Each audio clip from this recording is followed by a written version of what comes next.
It's Shade Tree Pro out. At just 16 years old, when most teenagers are worried about SATs and prom, Tyron was teeing it up on the PGA Tour.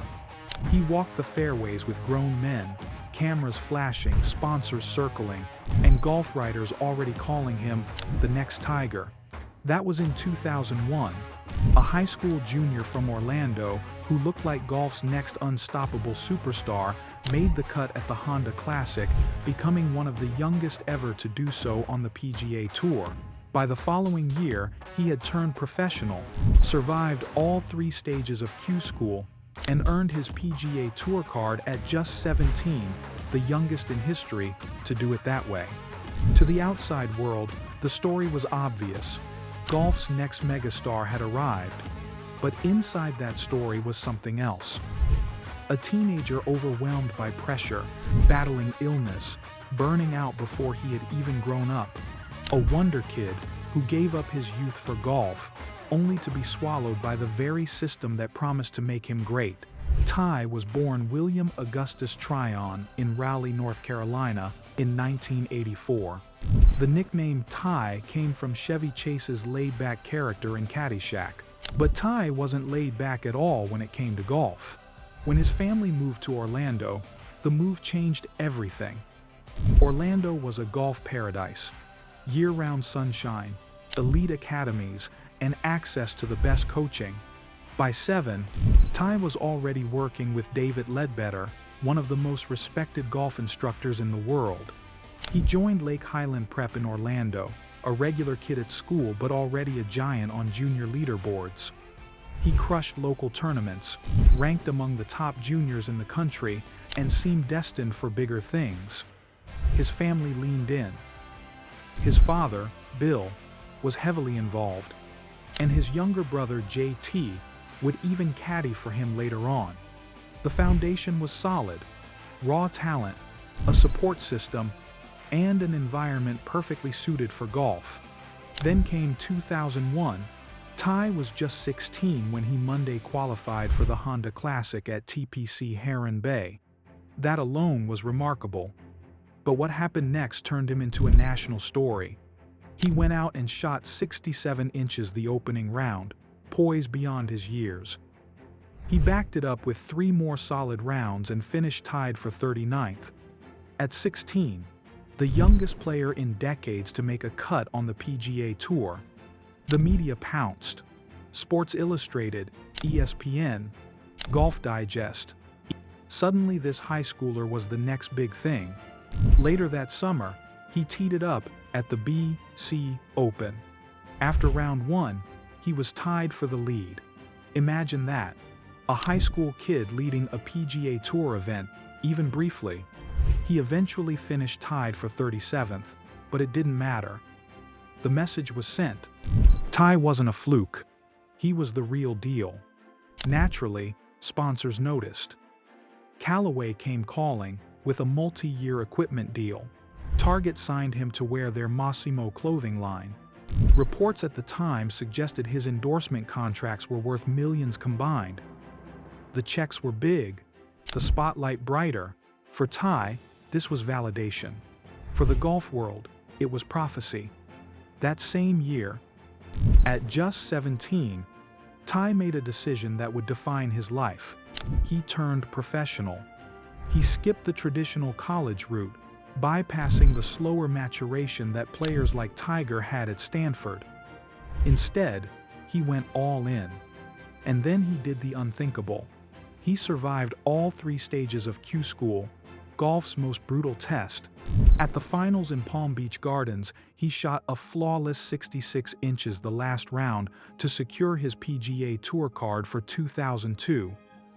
At 17, he became the youngest in history to earn status that way.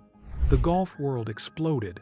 Imagine a teenager with a tour card, major sponsorships, and media branding him as the next Tiger. For Ty, it was surreal. For his family, it was a dream come true. But behind the headlines was the first warning sign. Ty was still juggling high school. He was doing homework in hotel rooms, trying to live the life of a teenager while being thrust into the world of corporate golf. One minute you're at school, the next you're in the locker room with fellow pros. That's not just a small step, it felt like trying to leap across a canyon. 2002 should have been his big launch. Instead, it was a disaster. Just months into his rookie season, Ty fell seriously ill. He was diagnosed with mononucleosis, then tonsillitis, and eventually had his tonsils removed. For months, he couldn't train, couldn't practice, and sometimes barely had the energy to walk upstairs. He later said he felt like the laziest person in the world, not because he was lazy, but because his body betrayed him. He spent days lying around, frustrated, drained, and depressed. The PGA Tour doesn't wait for anyone, especially not teenagers battling illness. He tried to return late in the season, but the results were poor.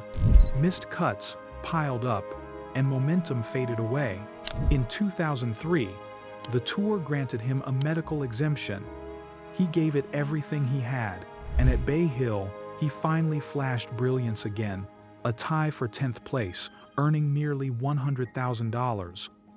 But it was a brief spark. The rest of the year was riddled with missed cuts and disappointment. The hype was fading, the sponsors grew quiet, and the kid who was supposed to be the next Tiger was now a struggling teenager, questioning everything. This is where Ty's story stops being about golf swings and becomes about the human cost. By chasing greatness so early, Ty sacrificed something priceless: his youth. While most of his friends were enjoying college, dating freely, and making mistakes without the world watching, Ty was under a microscope. Every swing analyzed, every missed cut written about, every paycheck compared to expectations. He admitted that the pressure was overwhelming. Too many voices in his ear, too many comparisons, too much money on the line. The joy of golf began to blur with the burden of it. Ty himself described feeling burned out, saying he needed to make the complicated simple again. But that's easier said than done when you've been pushed into the deep end without learning to swim.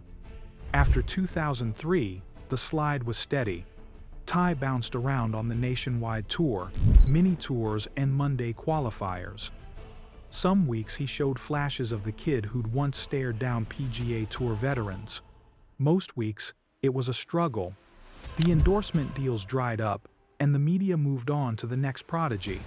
But here's what's remarkable. He never quit. Even as the golf world turned its back, Ty kept grinding. He played in small-time events, sometimes for a couple $1,000s. He endured the financial strain, the travel grind, the loneliness of chasing a dream long after others had stopped believing.